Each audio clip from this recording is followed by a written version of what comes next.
What's next? Where do you go from here with Portworx and Kubernetes and your environment as you for Blue Cross Blue Shield of Alabama? So right now we're a year in. Yep. So most of our environment is in OpenShift virtualization. We just installed Portworx Enterprise in that environment.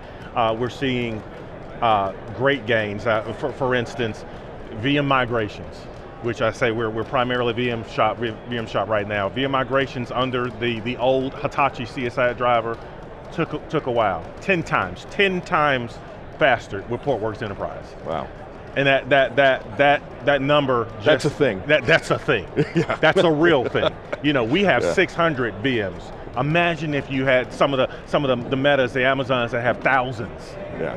And it's 10 times faster. Yeah. So where I see us in a year, I see us more getting, not everything can be containerized, but the things that I'll say 90% of our stuff can, and I see us in a year, 50%. In another year, up to 80, and the sky's the limit.